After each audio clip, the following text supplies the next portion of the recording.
Muy buenos días para todos. Estamos esta mañana en nuestro panel de universitaria, un riesgo latente en estos tiempos de pandemia, con un panel maravilloso que nos va a estar acompañando durante aproximadamente una hora, un panel muy diverso que tiene representación de diferentes regiones del país. Estará con nosotros la doctora Lina Marcela Londoño, quien es la directora de Planeación y Calidad de la Fundación Universitaria Católica del Norte. También nos acompañará Helka Gutiérrez Barranco, rectora de la sede Valledupar de la Fundación Universitaria del Área Andina. Estará también con nosotros el doctor Jairo Torres, quien es rector de la Universidad de Córdoba y es además el presidente del Sistema Universitario Estatal. También nos acompaña Óscar Domínguez González, quien es el director ejecutivo de la Asociación Colombiana de Universidades, ASCUN, y para finalizar este panel estará con nosotros Javier Duván Amado, quien es el director ejecutivo de la Asociación Colombiana de Instituciones de Educación Superior con formación técnica profesional, tecnológica universitaria. Buenos días para todos, es un placer poder compartir con ustedes este tema que es tan importante en estos momentos que atraviesan no digamos el país, sino también el mundo, y esto de alguna manera que vamos a conversar hoy es una muestra de lo que representa este momento de crisis para la educación superior en el país, pero también en la región. Quiero contarles que el panel será transmitido en directo por las redes sociales de Semana y Semana Educación y también tendrá retransmisión por la emisora institucional de la Unicórdoba Estéreo. Muchas gracias, rector, por retransmitir esta información tan importante. Bueno, como mencionaba, pues este es uno de los sectores, el sector de la educación es uno de los sectores sin duda que más están siendo impactados por la crisis del COVID-19, pues lo vemos desde la primera infancia, colegio, pero hoy nos vamos a centrar puntualmente en la educación superior, que si bien el tema de la deserción no es, digamos, una problemática nueva para las universidades, sí se acentúa muchísimo en estos tiempos de crisis económica y una crisis, digamos, generalizada también social y del estado de ánimo de tanto de estudiantes como de familias. Y todos sabemos, lo saben los estudiantes, lo saben las familias, que las universidades están trabajando arduamente para poder mitigar. Esto es un reto para el que muchas de las universidades no estaban preparadas, entonces todos sabemos que están haciendo, digamos, implementando todas las medidas necesarias para poder mitigar los impactos que esto trae en la educación y en el sector, digamos, educativo y académico, pero en todo caso hay gran incertidumbre por parte de los estudiantes que ya venían adelantando sus estudios y por parte de los estudiantes que apenas iban a comenzar a enfrentarse a la vida universitaria, porque no saben en realidad cómo va a ser el modelo y a esto además se suma pues toda la dificultad económica que están presentando muchas familias. Entonces, en este panel, la idea es poder resaltar todas esas acciones, estrategias que están adelantando las diferentes universidades, las diferentes asociaciones, acompañando sus instituciones para poder evitar la deserción en estos tiempos y también poder intercambiar experiencias, buenas prácticas entre los diferentes modelos que ustedes han identificado y que han estudiado también con todos sus cuerpos docentes y sus cuerpos directivos desde cada una de las entidades. Vamos entonces a comenzar en un momento. Yo quisiera darle un espacio de unos 5 minutos a cada uno de ustedes para que expongamos la problemática. Digamos que la invitación sería que cada uno desde su institución exponga cómo ve el panorama de la educación superior frente a esta coyuntura actual y también exponga cuáles han sido o están siendo, mejor, los mayores desafíos para las instituciones de educación superior en estos tiempos de pandemia. Comencemos, doctora Lina Marcela Londoño. Bueno, un cordial saludo. Te doy la palabra. Muchísimas gracias, Juliana. Un cordial saludo para todos mis compañeros que están en este panel el día de hoy y, por supuesto, a todas las personas, los jóvenes y sus familias que también nos acompañan en este escenario.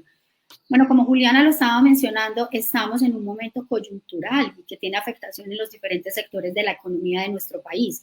Y por supuesto, la educación superior no es ajena a estos impactos que se van a generar y que se están generando alrededor de la pandemia. Esto es una realidad, todos lo sabemos y de hecho estamos conviviendo con ese componente de realidad en nuestro día a día.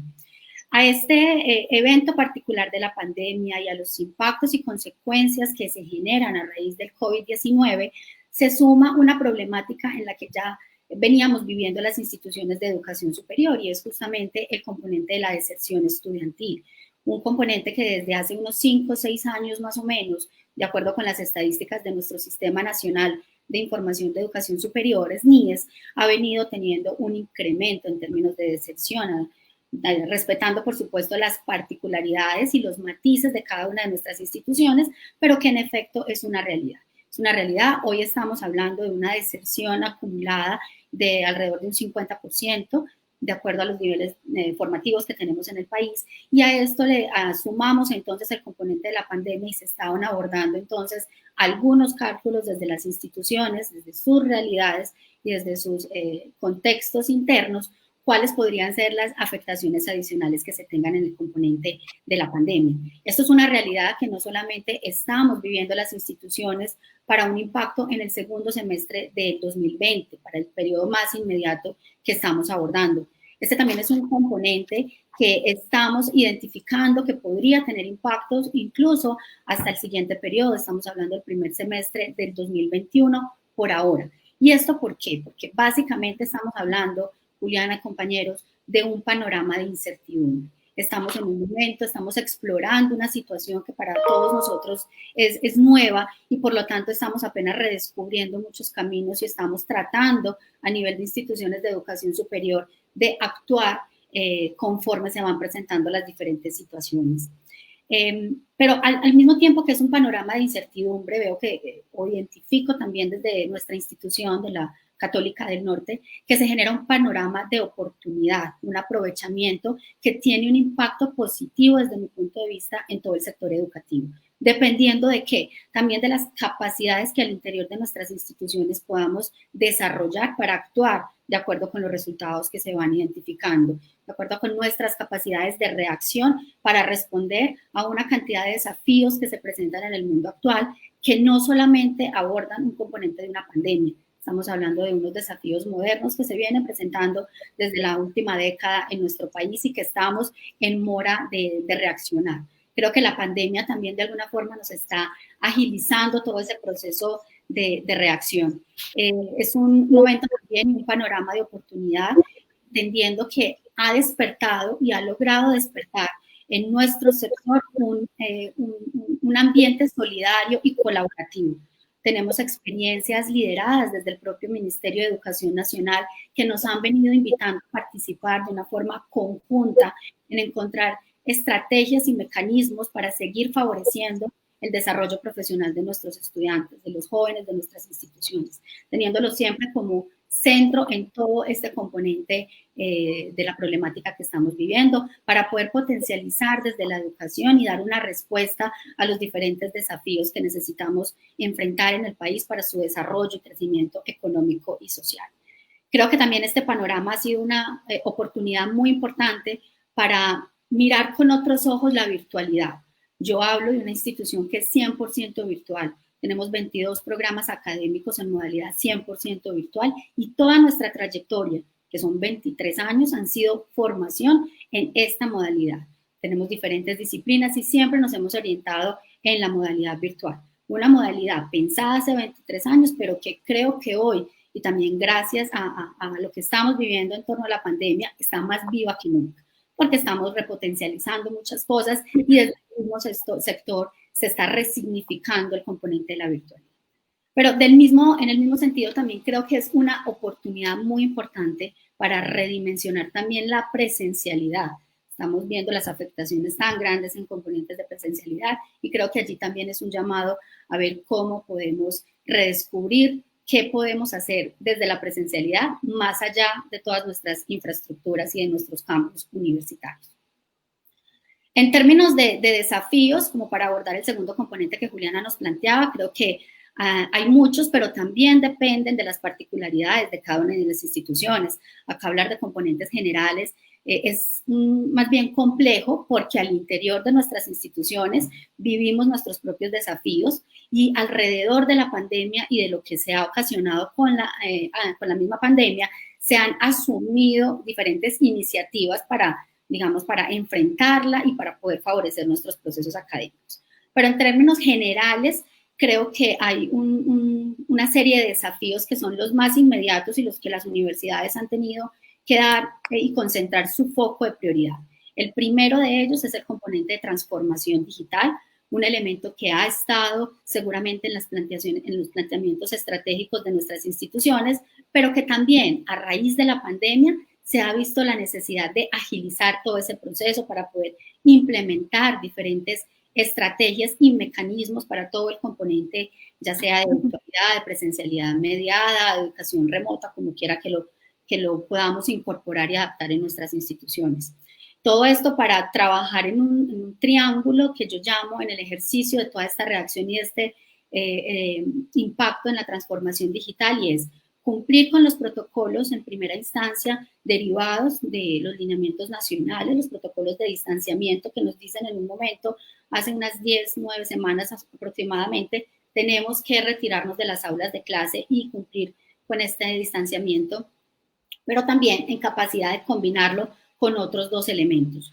Uno, la expectativa de nuestros estudiantes, estos jóvenes que han confiado sus procesos en nuestras instituciones y que no quieren verse afectados alrededor de todo este proceso, pues que para todos ha sido un elemento que no estaba planificado. Y también un tercer componente que es la necesidad de las instituciones de poder dar continuidad al desarrollo de sus procesos formativos, de estabilizar sus calendarios académicos para permitirse dar un desarrollo natural. A esto le sumo desafíos como el modelo de evaluación que se tienen que incorporar y ajustar en torno a estas realidades que estaba mencionando. El desafío en términos de teletrabajo. Salimos un viernes, nos avisaron que había un distanciamiento, que estábamos en cuarentena, y a la semana siguiente todos estábamos en teletrabajo. Muchas instituciones sin haber experimentado este proceso y sin conocer cuál era la realidad. Otro desafío muy importante, y creo que es uno de los más valiosos en términos del rol del docente alrededor de todos estos procesos de cambio y los impactos que se han tenido, cómo han estado en capacidad de reaccionar también a la par de las necesidades que se van presentando y de todos estos componentes. Esto en términos generales. Como mencionaba, la Católica del Norte es una institución que es 100% virtual y digamos que en desarrollo de los procesos educativos no hemos tenido afectaciones, afortunadamente, porque esa es nuestra naturaleza desde hace 23 años. Nuestros estudiantes, nuestros docentes y nuestros empleados, desde hace 10 semanas que estamos en torno a esta ley de distanciamiento social, venimos desarrollando con total naturalidad nuestros procesos académicos. Sin embargo, en nuestro caso hay un desafío adicional que Juliana también mencionaba al inicio y en el contexto que hacía, y tiene que ver justamente con todo el componente de las implicaciones y los impactos económicos que se puedan desatar desde la pandemia. Esto nos genera entonces al interior de la institución seguir implementando estrategias para la flexibilización, para el entendimiento de las necesidades de nuestros estudiantes y de sus familias, de tal forma que puedan continuar con la renovación de sus procesos de matrícula académica, que puedan hacer todos los pagos y los demás recursos que se requieren en la institución, entendiendo que esto es una relación de doble vía. Que nosotros como instituciones tenemos la responsabilidad de entender esas necesidades que tienen nuestros estudiantes y sus familias, pero también como un llamado a que las familias y que nuestros estudiantes también entiendan las necesidades que tenemos al interior de las instituciones, específicamente desde la virtualidad, y ya que todos lo estamos viviendo alrededor de esta pandemia, conocemos las implicaciones de manejar tecnologías de información, sabemos los costos de la tecnología, sabemos los ejercicios y los componentes que se tienen que desarrollar en términos de entrenamiento y capacitación, y eso es un valor que se suma a la promesa de calidad en el desarrollo del proceso formativo, y en eso tenemos que entrar a participar, insisto, en un acuerdo en doble vía para que seamos capaces ambos roles de ponernos en los zapatos del otro, entender las necesidades de familias, pero que las familias también entiendan nuestras necesidades al interior de las instituciones. Muy bien, muchas gracias, Lina. Me gustaría dar paso a la rectora Helka, usted lleva más de una década al frente de la institución, de esta Fundación Universitaria del Área Andina en Valledupar. Entonces también me gustaría saber desde Valledupar cómo están viendo el panorama de la educación superior en este momento de crisis. Muchas gracias, Juliana. También un saludo desde Valledupar para todas las personas que se han conectado en esta interesante conversación acerca de la deserción y de todo este impacto que está generando el COVID-19 en el sector educativo. Tal como lo han dicho tanto en el preámbulo Juliana como en su intervención nuestra compañera Lina, efectivamente a nivel de diferentes sectores, el COVID-19 ha generado un impacto en la economía que finalmente acaba también haciendo una afectación al sector educativo. Mirábamos algunos estudios donde se podía, dijéramos, anticipar que el sector educativo podía estar o podía ser un sector potencialmente perdedor. Claro, porque si todos los sectores de la economía son de alguna manera afectados, el educativo también iba a sufrir ese impacto. Lo que hemos encontrado en Área Andina justamente ha sido todas las inquietudes planteadas por los estudiantes, una migración hacia el tema de la presencialidad asistida por tecnología de una manera inmediata, como lo dijo Lina. El viernes se estaba anunciando estas disposiciones a nivel nacional y posteriormente a nivel local teníamos también pues que aterrizar estas medidas. Nos encontramos con el mismo panorama todas las instituciones, desde Área Andina, una institución que ya lleva más de 30 años al servicio de la comunidad y hace más de 10 años veníamos trabajando el tema de virtualidad, pues también teníamos algunas fortalezas y algunos aspectos que nos permitieron hacer esa migración muy rápidamente y dar una respuesta muy asertiva a nuestra población estudiantil. Pues obviamente todas las instituciones tuvieron que hacerlo no solamente a nivel nacional, sino mundial, y eso de alguna manera ha sido como lo que ha permitido que toda la comunidad, tanto padres de familia que tuvieron la misma incertidumbre que tenemos absolutamente todos a nivel nacional de qué estaba pasando, de cómo íbamos a responder.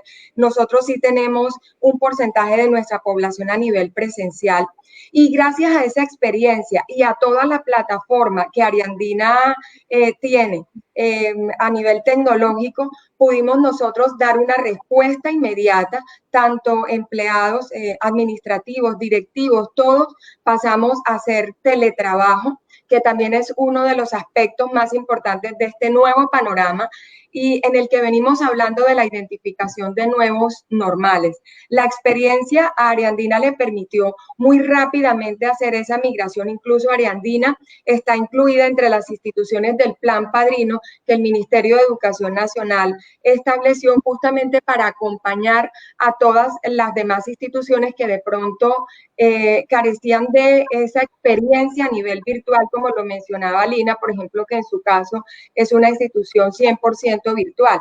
Nosotros, a partir de toda la experiencia que había, 36,000 estudiantes a nivel nacional, por ejemplo, nos representaba a nosotros y un buen porcentaje de ellos a nivel virtual. Nos representó pues todo lo que fue la plataforma para poder hacer una respuesta, como ya lo dije, muy asertiva y una respuesta muy rápida para esta migración. Entre los principales desafíos, nosotros seguimos considerando, Juliana, el tema del Internet. Los estudiantes que están ubicados en zonas donde todavía la cobertura del Internet no era suficiente. Y ahí, de ahí surge todo un diálogo que hay que establecer con el gobierno nacional, con todas las instituciones encargadas de este tipo de procesos de garantizar esta conectividad. Sin embargo, Área Andina, ante la respuesta o ante este tipo de situaciones para estudiantes, lo que hicimos fue apoyar a los nuestros con un subsidio de conectividad para que pudiéramos hacer ese paso a la conexión remota, que fue el principal desafío, de una manera más ganadora para absolutamente todos los actores. La cultura del teletrabajo tampoco fue un tema que generó dificultad para Ariandina. Ariandina es una institución que viene hace ya unos años poniendo todo el discurso de la cuarta revolución industrial. Veníamos hablando de todo el tema del humanismo digital.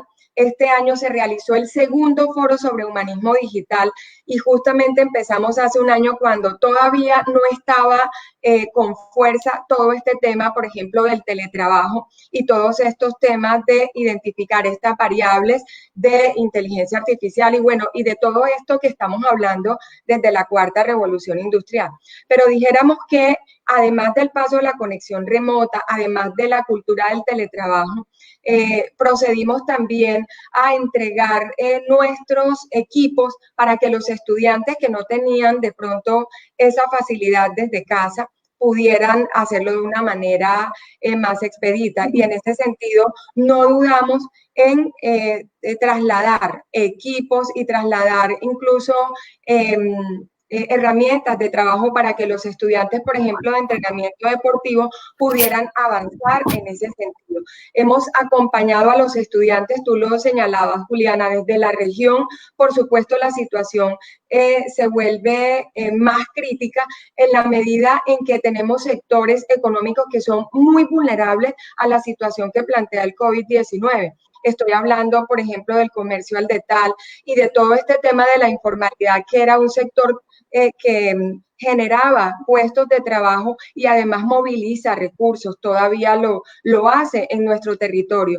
Y la idea ha sido precisamente que otro desafío nuestro como universidad ha sido abrir la conversación con los gremios, con las entidades territoriales para empezar a identificar alternativas de solución. O sea, paralelo a todo el tema de atender a nuestros estudiantes, de acompañar a nuestros docentes, que gracias a Dios pues no fue un tema que ofreció mayor dificultad por todo lo que ya dije, por la experiencia que se traía, por las plataformas y toda la infraestructura tecnológica que se tenía para poder hacer ese paso de una manera muy rápida y con mucha eficiencia.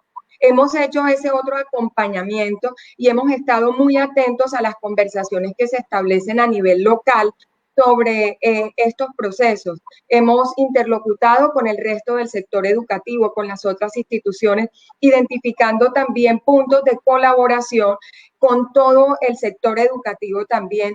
Y en ese sentido, pues nuestros estudiantes han estado involucrados en esa dinámica.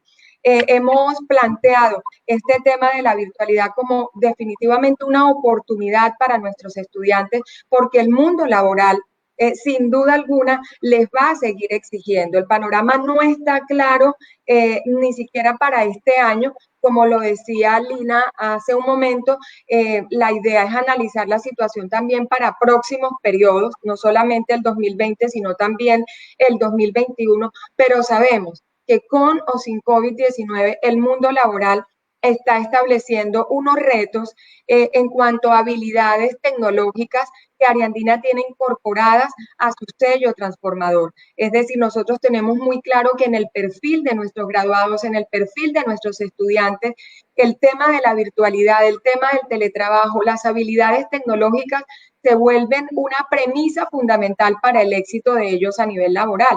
En ese sentido, así lo hemos asumido. Y bueno, hemos estado trabajando mucho en todo este tema de romper barreras mentales en torno a lo que es el trabajo de la presencialidad asistida por tecnología, de la virtualidad en términos generales, del teletrabajo como una herramienta fundamental para lo que nuestros estudiantes van a enfrentar. Esto, por supuesto, ha generado inquietudes a nivel de sus familias. Imaginarán en una región como la nuestra, donde todavía hablamos de un muy bajo porcentaje de penetración, por ejemplo, de Internet. Y en ese sentido, pues, hemos atendido casi que de manera personalizada, casi no, de manera personalizada esas inquietudes. Nos hemos reunido con padres de familia, hemos abierto también los escenarios para, dijéramos, calmar un poco esa incertidumbre y toda esta angustia, esta ansiedad que genera la situación, porque ha habido que manejar también el factor psicosocial. Sabemos que la situación ha generado en nuestros estudiantes situaciones y circunstancias ya especiales a través de las cuales pues hemos generado respuestas que ya se venían, dijéramos, trabajando a través de psicoorientación, a través del bienestar universitario. Se ha desplegado toda, dijéramos, la capacidad institucional para atender esas otras circunstancias, porque está bien, una persona que ya viene en virtualidad, de pronto no la toma por sorpresa, de pronto sus variables son las mismas en este momento, pero el confinamiento, el aislamiento y, por ejemplo, para estudiantes presenciales, la inquietud del componente práctico se vuelve también una inquietud, y en ese sentido hemos trabajado para desplegar toda la capacidad de áreas de soporte como permanencia, bienestar, todo el tema de psicoorientación, todo este tema de acompañamiento lo hemos desplegado hacia la virtualidad de tal manera que no estén ausentes, sino que sean una constante. Entonces hacemos ingreso a las aulas virtuales, se hacen pausas activas, y todo esto ha permitido, como lo decía, un diálogo mucho más fluido, elementos que generen una tranquilidad tanto en la población estudiantil o que le permitan condiciones efectivas para poder seguir trabajando. Creemos que no hay que detenerse en la labor de seguir implementando las estrategias con nuestros docentes, por supuesto, el mayor conocimiento de las plataformas, de todas las herramientas que éstas ofrecen. Ariandina sigue atendiendo a sus más de 36,000 estudiantes de esta manera y a través de todas las plataformas, atendiendo los diferentes grupos objetivos, como ya lo mencioné, los padres de familia, que son importantes, pero también a todo el sector, el entorno de Ariandina a nivel regional y, por supuesto, a nivel nacional. Estamos proyectando entonces los nuevos escenarios en los siguientes semestres a partir de esta experiencia y entendiendo muy bien cuáles son esos desafíos que tiene Ariandina, no solo para este periodo, sino también para los que se vienen, a partir de las fortalezas y de toda esta capacidad que se está logrando desarrollar. Esa identificación de Ariandina como protagonista en el Plan Padrino nos ha permitido también identificar cuáles son las principales barreras que se tienen a nivel de todo el sector, a nivel del resto de instituciones, para poder fortalecer aquellas oportunidades de mejora que se han identificado desde nuestra institución y a partir pues, de toda la situación que nos ha planteado el COVID-19. Eso sería como, Juliana, la principal, como la visión que tenemos a partir de este momento. Muchísimas gracias. Gracias, Helka. Rector Jairo Torres, usted no solamente es el rector de la Universidad de Córdoba, sino que además es el presidente de la Asociación Colombiana del Sistema Universitario Estatal, que reúne, según entiendo, 34 universidades públicas, y a mí me gustaría hablara más como presidente de este sistema universitario, porque ya hemos visto, digamos, dos de los ejemplos en un momentico. En la siguiente ronda usted ya se podrá referir, digamos, acciones puntuales desde la Universidad de Córdoba, pero ustedes desde las universidades estatales, ¿cómo están viendo este panorama de la educación superior en este momento, digamos, coyuntural? Bueno, gracias, Juliana, y igualmente saludo a todos los panelistas. Digamos, estamos en un momento histórico donde hay un contexto que hay que como ubicar en Colombia. En Colombia tenemos un sistema de educación superior mixto, es decir, un sistema de educación brindado en términos particulares privado y el sistema público. El sistema público está articulado a lo que es el sistema universitario estatal, constituido por 32 universidades y 2 universidades más que próximamente entrarán ya a funcionar para constituir 34 universidades. Juliana, en Colombia, en la última década, se ha hecho un esfuerzo inmenso por ampliar cobertura. Hoy la cobertura en Colombia está alrededor de un 52%. Estamos hablando de 2.234.962 estudiantes entre el público y el privado. En el público tenemos 1.150.000 estudiantes y en el privado tenemos 1.084.000 estudiantes. Es decir, Colombia es uno de los países más rezagados en América Latina con relación al acceso a educación superior, a pesar de que en Colombia en la última década hemos hecho avances importantes. Entramos en un contexto de crisis, pues, que ninguno nos esperaba, y cambia toda esta relación y se convierte en una gran paradoja. Por un lado, el esfuerzo por incrementar cobertura, por ampliar cobertura, y por otro lado, cómo contener la deserción, que ya se venía dando en los últimos años, pero frente a la actual crisis, por supuesto, que la deserción, y algunas proyecciones ya hablan de un 50% en todo el sistema, tanto público como privado. En el caso de las 32 universidades públicas, que en la mayoría son de regiones, esta crisis impacta mucho más. Impacta mucho más porque casi el 87% de los estudiantes, de esos que mencionaba, 1.150.000 que están en el sistema público, son de estrato 1 y 2, es decir, los que pertenecen a los sectores más vulnerables de la sociedad. Esos sectores vulnerables son los que frente a esta crisis que genera un impacto económico, pues no van a tener la posibilidad de mantenerse en el sistema. De allí el esfuerzo que hemos venido haciendo nosotros desde las universidades públicas para que los estudiantes no salgan del sistema de formación, sino que se mantengan. Ahí hemos hecho solicitudes. El gobierno ha actuado a través del Ministerio de Educación Nacional. Recuerden, hace un par de semanas se dieron unos anuncios importantes para todo el sistema a través de unas líneas de crédito de 2.5 billones de pesos para pago de nómina. Y en el caso de las universidades públicas, pues nos asignaron 97.000 millones para subsidio de matrícula. Nosotros, ¿qué estamos planteando como sistema? Esto va a tener un impacto, porque recuerden ustedes que la universidad pública viene desde el año 2018 en una situación de anormalidad. En el año 2018, segundo semestre, hubo un paro, donde precisamente se visibilizó un desfinanciamiento de la universidad pública. El 2019 fue un año de movilizaciones sociales que afectó a la universidad pública y arrancamos el 2020 con esta pandemia. ¿Cuál es el análisis que nosotros hemos hecho en el SUBE de las 32 universidades? Y les voy a dar este dato. Nosotros en el mes de marzo, por recursos propios, hoy el sistema, para que tengan más o menos ustedes el contexto, las universidades públicas generan el 48% de sus ingresos. El 48% de los recursos con que funcionan las 32 universidades públicas son recursos propios. ¿Cómo se generan esos recursos propios? 1.1 billón son matrículas, tanto de pregrado como de posgrado. Esas matrículas hoy se ven afectadas. Es decir, ese 48% de los recursos propios que todas las 32 universidades tenemos que generar en el año para poder funcionar, hoy se ven afectados. Por ejemplo, a marzo, abril, teníamos una afectación de recursos propios en un 66.34%. Esto va a agudizar el desfinanciamiento que visibilizó el problema del paro del 2018. Es decir, la situación es muy compleja, es todo el sistema. Así como la universidad privada está diciendo, nosotros vivimos de la matrícula y si hay deserción, pues la universidad privada no puede funcionar.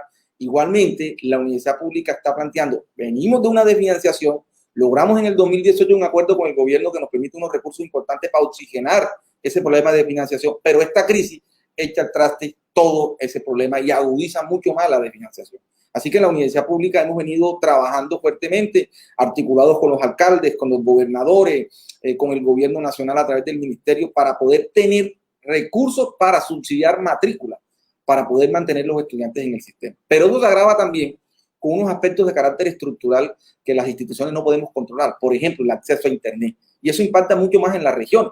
Más de 20 millones de colombianos hoy no tienen acceso a Internet. Es decir, aquí también estamos hablando de un asunto de democratización del acceso a las tecnologías. Aparatos, dispositivos como computadores, todo esto se convierten en variables que están fuera del control de las universidades. Las universidades estamos haciendo esfuerzos por subsidiar matrículas, estamos haciendo esfuerzos por acompañar a nuestros estudiantes en el tema alimentario, estamos haciendo esfuerzos para que nuestros estudiantes tengan acceso a Internet y esfuerzos propios, pero hay unas variables de carácter estructural que escapan a nuestro control. A eso se suma la condición socioeconómica de la familia de nuestros estudiantes de las universidades públicas, que para este semestre que viene su prioridad no va a ser que su hijo continúe estudiando. La prioridad va a ser cómo se recuperan económicamente, cómo sobreviven. Así que, digamos, el escenario es muy complejo en el sistema universitario estatal. Hablo de las universidades públicas. Sé que es un fenómeno generalizado porque estamos hablando de una crisis que nos golpea a todos por igual, donde el sector de la educación no es la excepción, pero la universidad pública tiene unas particularidades por su naturaleza, por la procedencia socioeconómica de los estudiantes y sobre todo que la mayor parte de las universidades públicas, de esas 32, son de regiones. Nosotros le estamos respondiendo a una región. Así que realmente el panorama es muy complicado. Nosotros hemos hecho un trabajo muy fuerte desde el SUBE con cada uno de los comités asesores en asuntos de TIC, en asuntos académicos. Hemos flexibilizado las normatividades internas de las universidades de manera transitoria para facilitar realmente que el estudiante se mantenga. Hemos apoyado unas con otras en el tema de las TIC, el tema de apadrinar unas con otras, en el análisis financiero, a ver qué propuestas hacemos al gobierno y las hemos hecho en materia financiera. Es decir, hemos hecho un trabajo muy coordinado, de mucha cohesión, para hacerle frente a una contingencia que supera nuestras propias capacidades. Yo creo que aquí hay un gran desafío. Y por supuesto, comparto lo que se ha dicho acá, esto es una gran oportunidad para que el sistema se repiense. Es que, Juliana, el sistema nuestro cambió bruscamente. Nosotros venimos de un sistema presencial. La circular ministerial número 5 dijo, pasamos de la presencialidad a las mediaciones virtuales. Nosotros no estamos preparados para eso, inclusive ni pedagógicamente, ni didácticamente. No habíamos incorporado las TI en el proceso de formación. Es decir, nosotros cambiamos de un momento a otro y ahí hemos ido maniobrando para adaptarnos y hacerle frente a una contingencia. Que de esto hay que aprender, por supuesto, porque esta no va a ser la única pandemia. Aquí la humanidad tendrá que prepararse para futuras pandemias.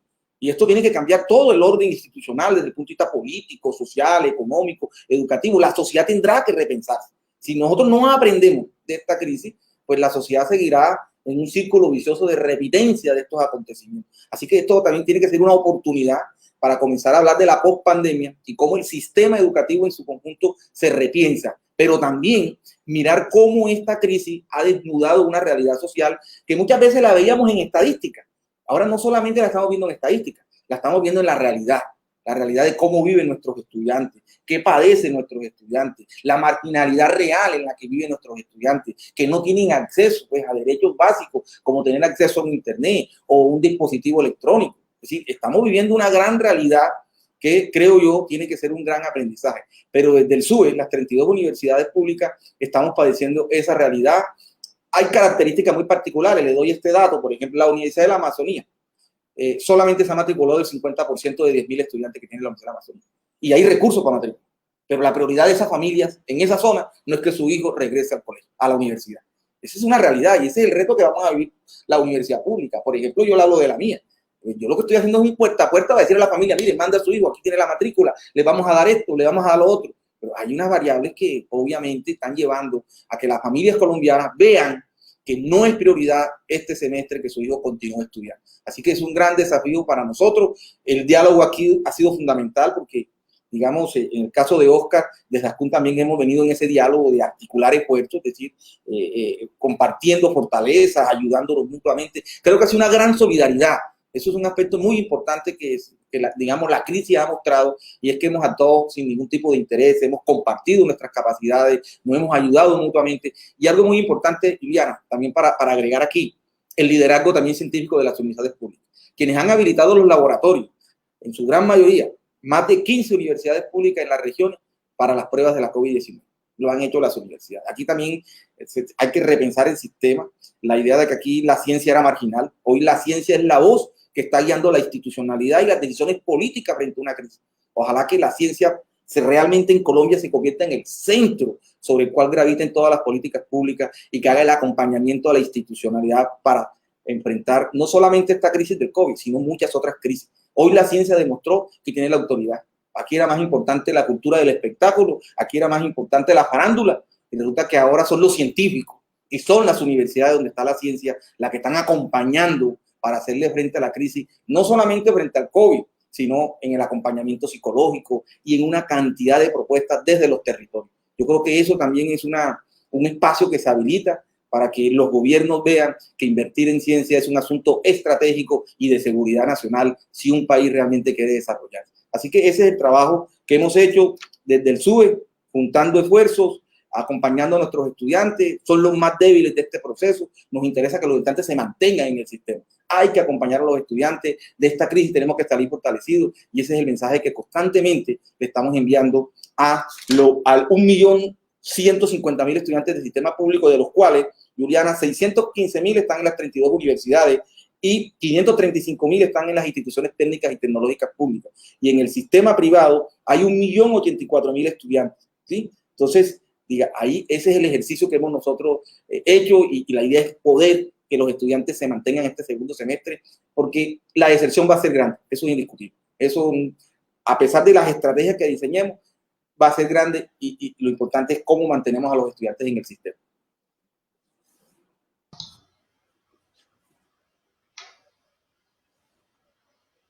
Juliana, no se te escucha. Abre el micrófono. Muchas gracias, rector.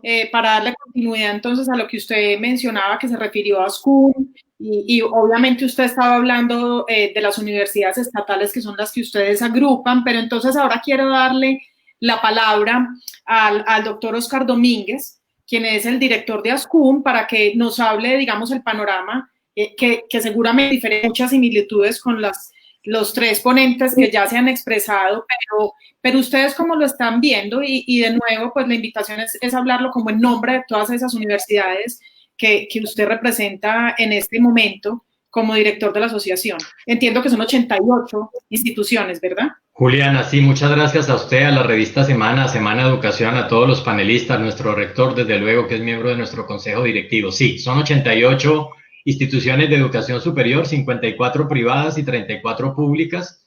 Y bueno, es el escenario donde la educación colombiana, la educación superior colombiana, por más de 63 años ha hecho un esfuerzo de asociatividad y de oportunidad también para brindarle a los jóvenes colombianos posibilidades de transitar por la educación superior. El rector ha hecho un panorama perfectamente en la línea de lo que es la realidad hoy. Habría que complementar a ello diciendo que buena parte de las más de 220 instituciones de educación superior privadas, incluidas universidades e instituciones universitarias, pues hacen su oferta académica de ese 1.000.000 de estudiantes que él refiere. Y una cosa que tenemos particularmente que decir en esta nueva pedagogía de la educación superior en Colombia es que las instituciones de educación privada también, como él lo sabe, porque lo revisamos permanentemente en cifras, atienden también porcentajes de población que uno pareciera no se tenía en cuenta. Digamos, también en la universidad privada de manera particular, y no por hacer una separación de la presentación del rector, pero se atiende gran número de estudiantes de los estratos 2 y 3. Uno podría decir que en estratos 2 y 3, en general, las instituciones públicas y privadas atendemos casi un mismo porcentaje de la población, algo cercano al 70% de nuestra comunidad académica. Mucho más amplia la educación en el estrato 1, en la educación pública, y obviamente muy fuerte en la educación privada, los estratos 2 y 3. Y ahí quiero tomar, digamos, un primer ejercicio para lo que tú nos convocas en términos de cómo la estamos viendo y qué estamos haciendo, como lo que significa esta situación y el mensaje que hay de alguna manera desde la asociación,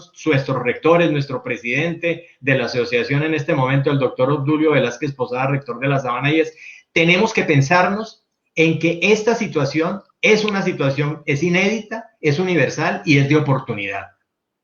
Y es de oportunidad porque nos lleva a todos los actores del sector a repensarnos sobre una sola lógica. Solo va a salir adelante el que se adapte. Y esa adaptación no está sola sujeta a las instituciones. Esa adaptación viene con el estudiante que tendrá que aprender a hacer procesos de aprendizaje sobre la base de esta nueva realidad. Ese mito social de que las mediaciones pedagógicas a través de virtualidad no eran de calidad, empiezan a revisarse. Hoy todos los estudiantes, desde la universidad, que tenía de alguna manera por las consideraciones públicas en términos de imagen, las mejores reconocimientos y la de menor reconocimiento, hoy sus estudiantes están haciendo una mediación pedagógica por un computador. O sea que esta situación trajo al estudiante a ver una nueva forma de apropiar el conocimiento y donde al que más se le va a exigir es a él, porque tiene que hacer un ejercicio autónomo, propio. Y ahí, desde luego, como bien lo decía nuestro rector Jairo Torres, han quedado desnudadas unas deficiencias sociales que son apenas evidentes. La imposibilidad de tener acceso a las conexiones de Internet, la imposibilidad de tener acceso en equipos. Hemos encontrado en consultas que hemos hecho desde ASCUN que, por ejemplo, en la mayoría de los hogares los estudiantes en sus hogares tienen, la mayoría de ellos, 60% de ellos tienen un computador en casa. Luego, un computador en casa, cuando yo estoy en casa, pero tengo que compartirlo con mi hermano o con mis papás que están trabajando en trabajo remoto, pues el tema empieza a ser bien complicado. Ahora, la posibilidad de conectarse en territorio viene dejando desnuda la situación del país, unas evidencias que sabíamos todos estaban allí y que de alguna manera las instituciones de educación superior, hablando desde la oferta académica que estaban haciendo, pues lo tenían resuelto a través de lo que ofrecían en sus instituciones. Bien, aquí han mostrado ejemplos de ellos importantísimos, como la manera como la institución de educación superior de Medellín lo está haciendo y la misma área andina.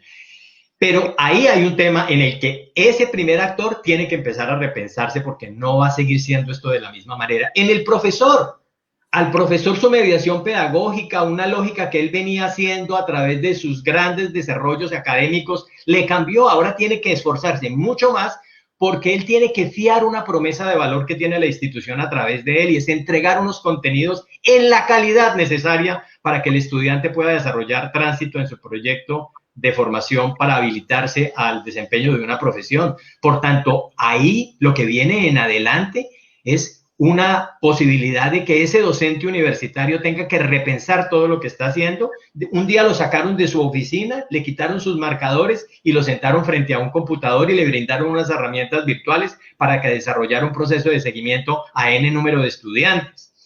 Y también le cambió al administrativo, que era una persona que estaba ahí dentro de las instituciones, pues que de alguna manera venía haciendo un trabajo que facilitaba la cercanía y el trabajo face to face. Ahora eso cambia y entonces ahí las instituciones hemos hecho un despliegue, públicas y privadas, pues muy grande para poder mantener esas condiciones de servicio que prometimos a los estudiantes. A nuestros rectores, pues esta es una situación que los toma de sorpresa. Y aquí vale la pena, Juliana, decir un poco que en educación superior, lo saben los colegas que están aquí, las instituciones de educación superior públicas y privadas en los 15 últimos años hemos hecho un despliegue de desarrollo de infraestructura física, sobre todo, mayúsculo. O sea, no hay evidencia en la historia que en los últimos 20 años hubiéramos hecho tanto desarrollo de infraestructura física para mantener el concepto de la presencialidad. Y eso de pronto de un momento a otro nos cambió. Esas posibilidades de tener los espacios para tener sillas para 15.000, 20.000, 30.000 estudiantes, de un momento a otro terminan siendo espacios subutilizados, porque si máximo en el mediano plazo iremos a estar, lo sabe el doctor Torres, ocupando tal vez el 25% de esos espacios, porque las condiciones de retorno por la garantía de la salud de los estudiantes y de sus condiciones de aislamiento lo va a requerir para poder continuar complementando la formación. Entonces, ahí las instituciones de educación públicas y privadas lo que estamos es en una gran tarea de repensarnos cómo debemos operar en la lógica de este esfuerzo. Y desde luego, Juliana y compañeros, pues aquí lo que ha permitido es mantener y afianzar y disparar aún más ese diálogo con el gobierno y avanzar del diálogo con el gobierno a un diálogo social, Juliana. Hoy las soluciones no las tiene el solo gobierno. Y no las tiene el solo gobierno, y lo sabe el doctor Torres y Javier que está aquí, porque es que hablar de educación en Colombia significa hablar de 13 millones de colombianos que están en la educación básica y media y superior. Y en este momento la educación básica y media le representa al gobierno 10 millones de colombianos. Luego, si uno mira proporcionalmente las poblaciones, ahí tiene que entender en qué situación está para poder recibir todo lo que tiene que recibir. Y entendemos y seguiremos en la conciencia desde la Asociación Colombiana de Universidades que solo el diálogo entre el gobierno, las instituciones de educación superior, pero desde luego las familias y los estudiantes son las que nos van a permitir no solo adaptarnos a esta situación que estamos viviendo, sino garantizar el futuro de la misma. Yo he visto con mucha ausencia en esta discusión, por ejemplo, la participación de la mujer en la educación superior. Aquí de lo que estamos hablando es que el 50% de los jóvenes universitarios hoy son mujeres. Y nosotros no podemos imaginar un escenario social donde la educación superior, las que más ahora van a resultar afectadas es ese tipo de personas por las condiciones que ya el rector Torres y la doctora Lina y la doctora Yelka han expresado, las situaciones que se están dando. Por tanto, yo tengo que decir desde la Asociación Colombiana de Universidades que identificando todo lo que aquí hemos dicho, la situación compleja, las marginalidades de tipo económico, las fragilidades que tiene nuestro sistema en términos de inequidad de acceso a software, a hardware, de inequidad que tenemos respecto a las ubicaciones geográficas. Por encima de todo, lo que hay es un gran reto, que es el reto del mundo. Ayer, precisamente, la UNESCO estaba planteando que tenemos en riesgo hoy 1,5 millones de estudiantes en educación superior, por lo menos en la cifra que dio Francés Pedro, de acceso que está hoy perdido en educación superior, y a eso tenemos todos que salir con una respuesta conjunta que permita disminuir esos impactos. Colombia no va a ser ajena a ello, pero Colombia también tengo que decir que se está preparando. Sus instituciones públicas y privadas están hoy, bien lo mencionó nuestro rector, saliendo a decirle al estudiante, por favor no se vaya, venga a nuestras instituciones, continúe su proceso, venga, le garantizamos y le facilitamos espacios. Rectores de universidades han salido a buscar estudiantes para que continúen su tarea. Las universidades privadas han hecho un gran despliegue de créditos, de becas, de condiciones de suministro de equipos para que los estudiantes puedan seguir desarrollando trabajo remoto, que va a ser la manera como vamos a continuar haciendo el ejercicio.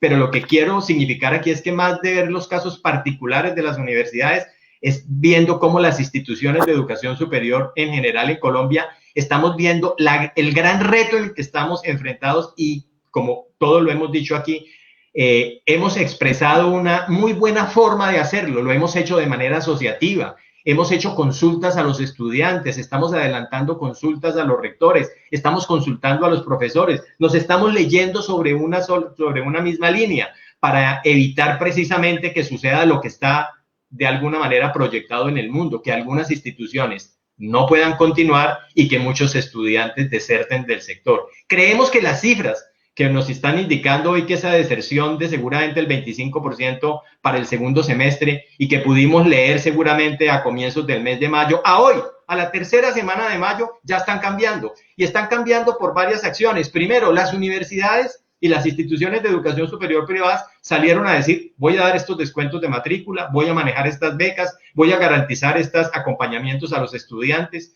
Las públicas de la misma manera lo hicieron, entendiendo que ellas están en un desfase académico por efectos de lo que mencionó el señor rector. Ellos están, muchas de ellas, arrancando apenas el primer semestre del 2020. De su lado, el gobierno está diciendo varias medidas que recibimos en el sector con complacencia, y CETEC salió el primero a decir, hay estas medidas, descuentos, planes de alivio para el pago de sus créditos, posibilidades de acceder a créditos sin fiador, es decir, establecieron una serie de mecanismos. El presidente de la República no hace más de 10 días anunció lo que mencionó el doctor Torres aquí, unos subsidios de matrículas de 90.000 millones, más de 90.000 millones de pesos para públicas, algunos 200.000 millones para universidades privadas, algunos créditos para que las universidades privadas tengan caja.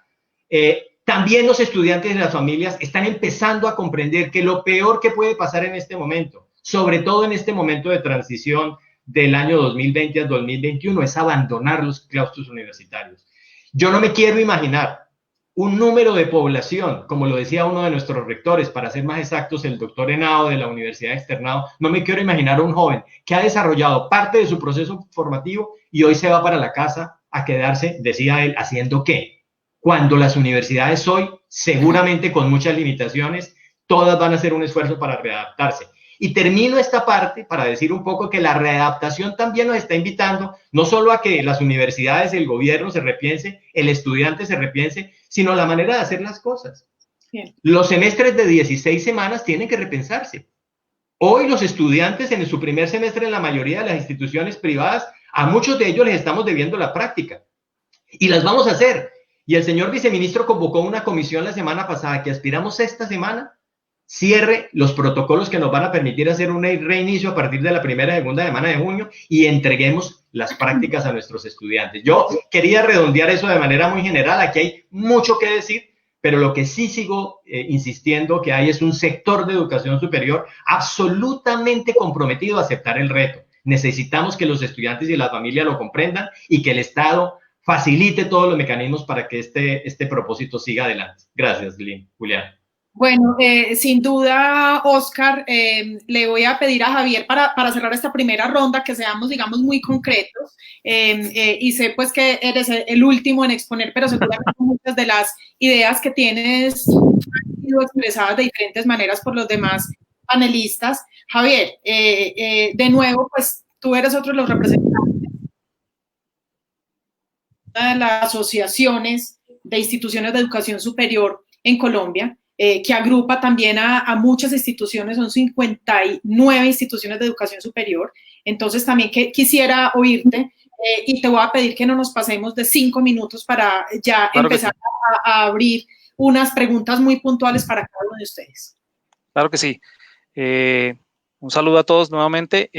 Solamente para sumar a la discusión, dentro del grupo de instituciones de educación superior existen otras que vienen desarrollando una actividad prioritaria también en región, principalmente en región, que son aquellas que tienen programas de formación técnica, tecnológica y también universitaria, que son las que trabajan con nosotros.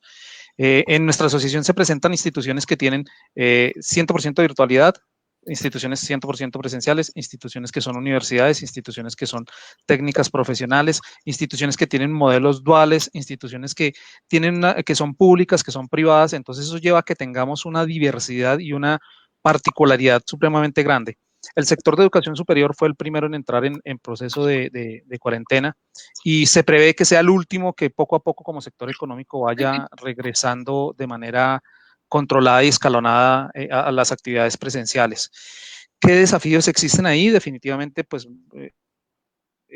más del 70% de las instituciones no se habían repensado en una transformación digital, habían postergado en algunas medidas algunos de sus planes estratégicos asociados a este enfoque llega esta pandemia, llega esta cuarentena y tienen que hacer una transformación inmediata, tienen que reinventarse, tienen que buscar generar que aquellos recursos que habían destinado, como bien lo decía Oscar, para grandes infraestructuras físicas, ahora tengan que reenfocarse para infraestructuras tecnológicas de soporte, las grandes salas de cómputo en donde teníamos computadores maravillosos, ahora ¿qué hacemos con ellos? ¿Cómo hacemos para que lleguen a la casa de nuestros estudiantes?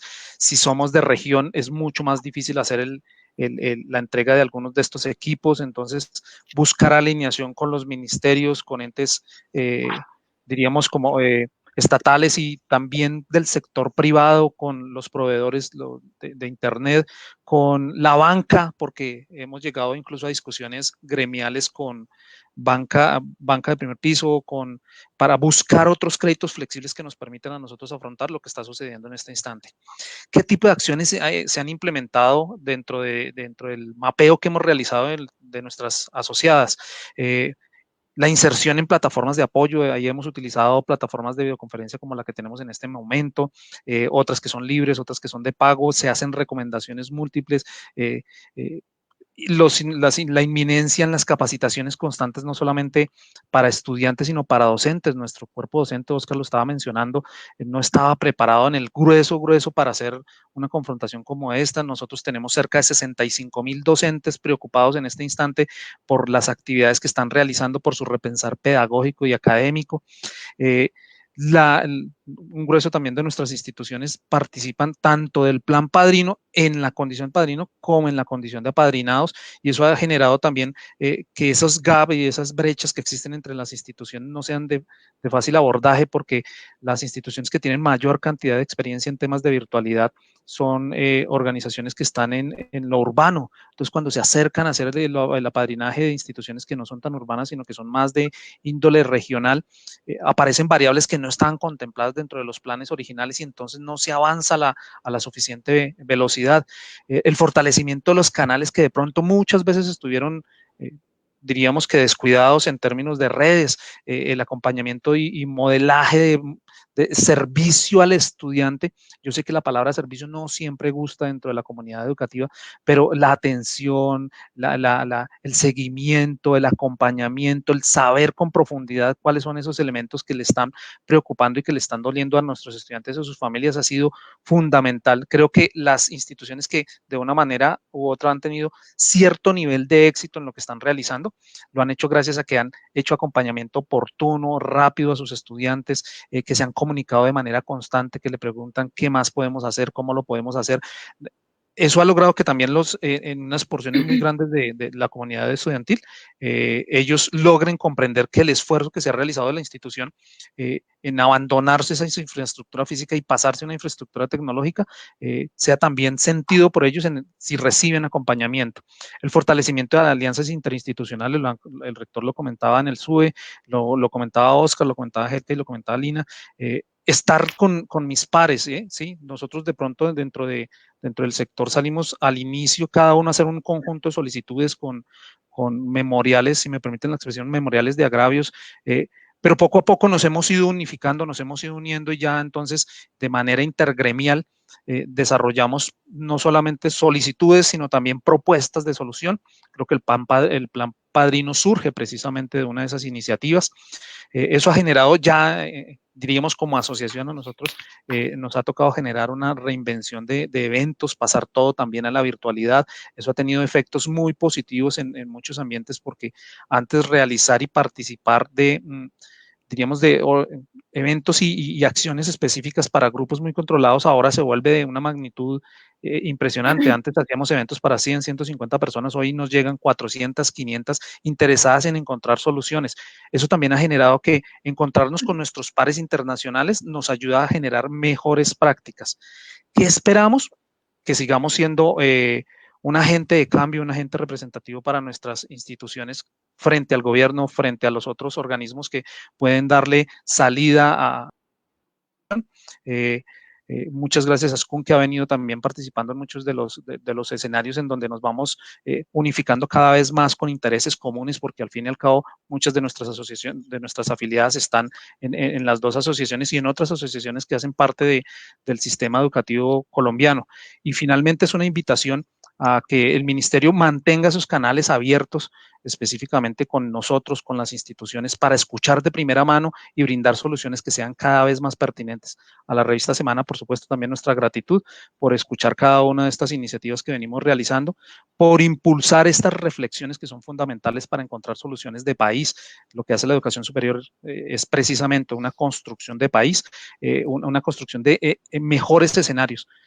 Nos veremos abocados a ir regresando poco a poco y creo que hay un compromiso pleno, clarísimo y contundente de parte de todos los rectores, de todo el gremio, de todas las asociaciones, por acompañar los protocolos de regreso controlado, por hacer una mejor reflexión desde la formación para nuestros estudiantes, docentes, sus familias.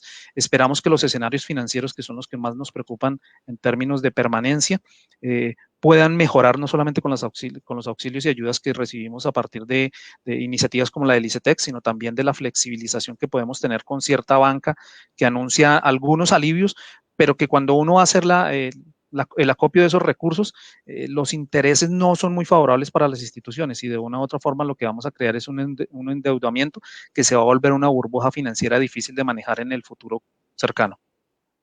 Muy bien, muchas gracias, Javier. Voy a pasar a una ronda de preguntas, pero estas son preguntas dirigidas a cada uno de ustedes, que son preguntas que han formulado algunos de los asistentes a nuestro webinar en las redes sociales y tendríamos como que ser muy concretos, casi que 1 minuto para responder a cada una de estas preguntas. Comienzo con Lina. Lina, usted que mencionaba que muchas de los programas que ustedes tienen o prácticamente todo ha sido dado en la virtualidad. Quisiera que recomendara una de esas buenas prácticas de aprendizaje que usted que puedan servir, digamos, en este camino que están emprendiendo muchas de las universidades que siempre fueron full presenciales. ¿Cuál sería, si fuera una sola, cuál sería esa buena práctica que usted recomendaría al resto de instituciones de educación superior del país? Claro que sí, Juliana. Bueno, y venimos haciendo también ese proceso de acompañamiento en el marco del programa Plan Padrino con el Ministerio de Educación Nacional, compartiendo toda nuestra experiencia y esta trayectoria en virtualidad. Pero en términos de la pregunta que Juliana plantea y para seleccionar uno de esos componentes que son demasiados, yo resaltaría los procesos de acompañamiento. La virtualidad, la presencialidad mediada requiere el esfuerzo de nuestras instituciones para el fortalecimiento de sus capacidades en torno al acompañamiento. Pero ojo, que no estoy hablando únicamente del acompañamiento al estudiante, que de por sí es bastante importante en todo este ejercicio. Es fundamental desde diferentes estrategias, desde lo emocional, dimensiones económicas y otras, hay que impactarlos y hay que acompañarlos. Pero también estoy hablando de un componente muy especial de acompañamiento a los docentes, para poder que realmente desde su rol, que es tan protagónico en el ejercicio académico desde la virtualidad, se sientan vinculados desde el proceso, sientan un acompañamiento de la institución, un respaldo para lograr asegurar esa articulación entre el quehacer docente y las prácticas y los lineamientos institucionales de acuerdo con su modelo educativo. Eso es esencial. Si fallamos como instituciones en esa alineación, en esos mecanismos, pues seguramente esto va a ser también una bola que va a repercutir en la calidad educativa de nuestros programas y el impacto de nuestros estudiantes. Entonces, resalto el acompañamiento en ambas direcciones. Muy bien, muchas gracias, Lina. Helka, uno de nuestros asistentes al webinar, se pregunta por el apoyo tecnológico en el Cesar. Dice, el apoyo tecnológico en el Cesar fue prometido, pero aún a la mayoría no les ha dado nada y ya el semestre está acabando. ¿Qué ocurre con los que salieron beneficiados y aún no reciben la ayuda? Sí, ya lo había mencionado, creo que se llama Eliu, la persona que está haciendo la inquietud es estudiante de microbiología de la Universidad Popular del Cesar.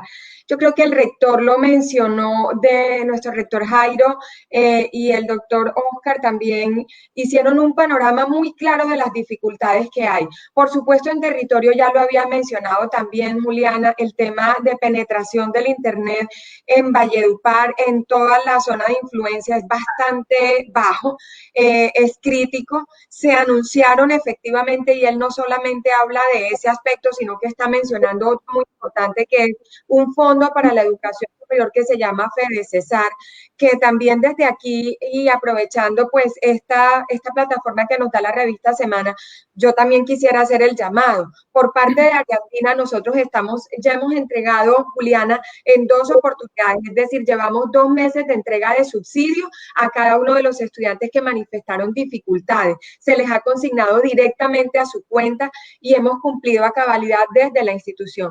Pero entiendo perfectamente el llamado que hace nuestro estudiante de la Universidad Popular del Cesar. Esta noche va a haber un escenario con Secretaría de Educación Municipal, que no, dijéramos, tampoco es el ente ante el cual podríamos, pero desde allí también haremos como el llamado. Recordemos que la Universidad Popular del Cesar en estos momentos también está con un tema especial, pero bueno, yo creo que ahí habrá que aprovechar todos estos escenarios para hacer el llamado y revisar cómo estamos cumpliendo en el departamento del Cesar con nuestros estudiantes de las instituciones públicas. Nuestro rector mencionaba ahorita, el doctor Jairo, todos los apoyos y el despliegue que ha hecho. Entonces, miraremos cómo apoyarles, Juliana, porque a los nuestros hemos cumplido a cabalidad, pero hay que aprovechar la plataforma para hacer el llamado también a que cumplamos con el resto de estudiantes de nuestras instituciones. Gracias. Gracias, rectora Helka. Bueno, rector Jairo, hay una pregunta que no es puntualmente de diserción, pero es bastante interesante con todo este tema de las diferentes medidas que se están implementando en las universidades estatales. Pues hay unos recursos que seguramente se van a estar invirtiendo para poder soportar, digamos, el tema económico y el subsidio a muchos de ellos y evitar la deserción. Entonces, la pregunta que hace uno de los asistentes es ¿qué va a pasar con la investigación y cómo se va a salvar ese fondo que existía para investigación científica en las universidades, teniendo en cuenta los altos costos de la investigación? No, miren que eso en Colombia cambió. Recuerden que uno de los puntos que se derivó del acuerdo del año diciembre de 2018 fue 500.000 millones, precisamente para fortalecer la investigación científica en todo el sistema. Eso permitió que las universidades públicas en el año 2019 accediéramos a recursos importantes para investigación, anteriormente Colciencia, hoy Ministerio de Ciencia, y recuerden también la formación de 975 doctores en doctorados nacionales. Se hizo la primera convocatoria en el 2019, se hizo la segunda convocatoria salió ahora en el del 2020 hace un par de semanas, los resultados definitivos salen a finales de este mes. Es decir, si algo tiene hoy la universidad pública por parte de recursos propios es la investigación. Que la investigación que tienen las universidades públicas se toman del presupuesto que transfiere la nación. Ese es un fondo intocable, que es permanente, sumado a los apoyos que hemos recibido, que se derivaron del acuerdo de diciembre de 2018, que ha permitido fortalecer la investigación en las universidades. Por eso decía al principio, el liderazgo que tenemos hoy con los laboratorios en la región es la muestra clara que la ciencia que produce la universidad es importante y hoy la sacamos a reducir. Así que ese fondo se mantiene, es un fondo fortalecido, porque el curso tiene una destinación específica, así que eso no tiene ningún inconveniente. Muy bien, muchas gracias, rector. Ahora sigo con Oscar. Oscar, usted se refería ahorita pues a muchos de los llamados que le han hecho al gobierno. ¿Cuál sería, digamos, ese llamado al gobierno en todas esas propuestas que usted también nos había hecho llegar, que desde la SCUN le habían propuesto al gobierno algunas líneas de trabajo? ¿Cuál sería esa línea en la que ustedes le recomendarían al gobierno hacer especial énfasis para evitar o al menos mitigar el tema de la deserción y la cantidad de estudiantes que podrían estar desertando el próximo semestre en la universidad? Juliana, hay que aprovechar el tiempo y me voy a concentrar en esa respuesta de este afortunado panel de deserción universitaria en uno que es particular, y lo sabe el doctor Jairo Torres y obviamente Javier, que lo viven, y las compañeras de las universidades. Tenemos un estrato 3 y 4 que está muy desprotegido. O sea, hoy la buena ayuda del gobierno está concentrada al estrato 1 y al estrato 2. El estrato 3, que es el grueso de nuestra población y es el grueso de la población universitaria colombiana en pública y privada, está muy desprotegido. Y ni se diga del estrato 4.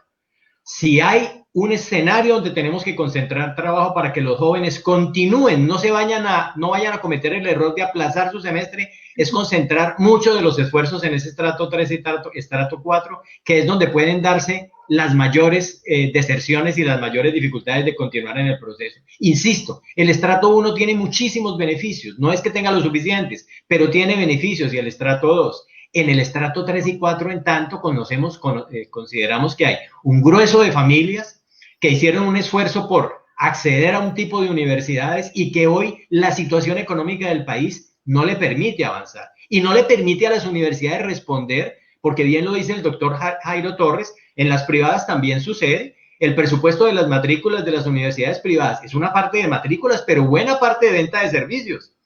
Y la investigación en las universidades privadas sale de esa misma fuente. El Estado no le transfiere a las universidades privadas para hacer investigación y lo tienen que hacer del costo de matrículas de la venta de servicios. Entonces, cierro con eso para ser muy puntual en el tiempo. Apoyo al estrato 3 y 4, que en este momento presenta los mayores riesgos de abandono de la educación superior en Colombia.